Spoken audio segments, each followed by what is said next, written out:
আমি সবসময় বলি যে যে সমস্ত মহিলারা বোরকা পড়তে চান না বা পর্দা করতে চান না, বোরকা বলে কোনো কথা না, পর্দা করতে চান না, হিজাব করতে চান না, তারা বাহিরে যখন খোলামেলা পোশাকে যান, সেজে গুজে যান, তাদেরকে অন্য পুরুষরা দেখে কি চিন্তা করে? পরপুরুষ গায়ের মাহরামরা একজন সুন্দরী নারী বা একজন যুবতী নারী সাজগোজ করে যদি বাহিরে আসে, খোলামেলা পোশাক আশাকে চলাফেরা করে, যত পুরুষ তাকে দেখে কি চিন্তা করে? আপনারা জানেন না কি চিন্তা করে? আপনি নিজে কি চিন্তা করেন? সবাই সে চিন্তা করে। কথা ঠিক বলছি না? আল্লাহ তাআলা এটা সৃষ্টিগতভাবে এভাবে করেছেন। আপনি যদি বলেন না না হুজুর আস্তাগফিরুল্লাহ, তওবা তওবা, আমার মনে কোনো বাজে চিন্তা আসে না, তাহলে হয় আপনি অসুস্থ আর নাহলে মিথ্যুক। হয় আপনার ডাক্তার দেখানো দরকার, আপনার শরীরে সমস্যা আছে, আর না হয় আপনি মিথ্যুক। 3 নম্বরটা হওয়ার কোনো সম্ভাবনা নাই। এবার আপনি চিন্তা করেন, যেই বোন পর্দা ছাড়া বাহিরে যাওয়াটাকে তার জন্য তিনি এটা প্রাউড ফিল করার মতো বিষয় মনে করছেন, ন্যূনতম যদি তার ভিতরে আত্মসম্মান বোধ থাকে, সে চিন্তা করবে বাজারে যতগুলো মানুষ আমাকে দেখছে, আমাকে নিয়ে মনে মনে সে এমন এমন কল্পনা করছে, ওই কল্পনার কথা যদি মুখ দিয়া বলে, তাহলে ঘৃণায়, ক্ষোভে, দুঃখে, কষ্টে তার আত্মহত্যা করতে মনে চাইবে। আত্মহত্যা করা হারাম। বুঝাইতে চাইলাম যে সে নিজেকে শেষ করে দিতে মনে চাইবে, এত জঘন্য খারাপ লাগবে তার কাছে। অথচ সেই মানুষটাই যখন দেখে বলে আপা অনেক সুন্দর লাগছে, ভাবি অনেক সুন্দর লাগছে, ওই মহিলা মিটমিট করে হেসে ওইটাকে অ্যাপ্রিসিয়েট নিচ্ছে, সেটাকে গ্রহণ করছে। সে জানে না যে ওই সুন্দর লাগা কথা যে বলছে, তার মনে বাজে কল্পনা আসবে।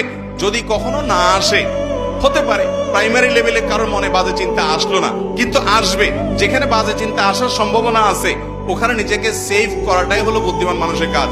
একটা জায়গায় ধরেন এখানে বিদ্যুতের লাইন আছে এবং এখানে বিদ্যুতের হাই ভোল্টেজ লাইন আছে, হাত লাগলে সাথে সাথে শক হয়ে মারা যাওয়ার ভয় আছে। এই মুহূর্তে বিদ্যুৎ নাই, কারেন্ট নাই, চলে গেছে, তারপরও আমি সেখানে হাত দেব না। কেন? কারণ এখন বিদ্যুৎ নাই, যে কোনো মুহূর্তে এসে যাবে। কোন পুরুষ কোন নারীকে দেখার পর এই মুহূর্তে হয়তো তার মনে বাজে চিন্তা আসছে না, হয়তো অন্য কোনো টেনশনে আছে বেচারা, তার মনে বাজে চিন্তা এই মুহূর্তে আসলো না, কিন্তু আসতে বাধ্য। যদি তার গায়ের মাহরাম মহিলা হয়, তাহলে তার মনে সবসময় পবিত্র চিন্তা আসবে না, একটা সময় বাজে চিন্তা আসবে। এই ভয়াবহ দিকটার কারণে একজন নারী পর্দা করবেন। তিনি পর্দা করবেন তার প্রোটেকশনের জন্য। আমি সবসময় বলি ভাই, মাননীয় মহামান্য রাষ্ট্রপতি তিনি চাইলেই কি যে কোনো জায়গায় যাইতে পারেন? যদি আমাদের মহামান্য রাষ্ট্রপতি প্রায় সময় মজা করে বলেন যে একটা ডিম আমাকে খাইতে দিলে ডাক্তাররা এবং যারা দায়িত্বশীল আছেন আমার নিরাপত্তার জন্য, এরা খেতে খেতে খেতে খেতে চেক করতে করতে আমার কাছে এসে অল্প একটু টিকে কোন রকম। উনি প্রায় সময় মজা করে রসিকতা করে বলেন। উনি যদি বলেন যে তোমরা সব ছড়ো, আমার আশপাশে কোনো সেফটি লাগবে না, আমি একটু কারওয়ান বাজার গিয়ে মন মতো একটু বাজার করব, দিবে তাকে কেউ? কেন দিবে না?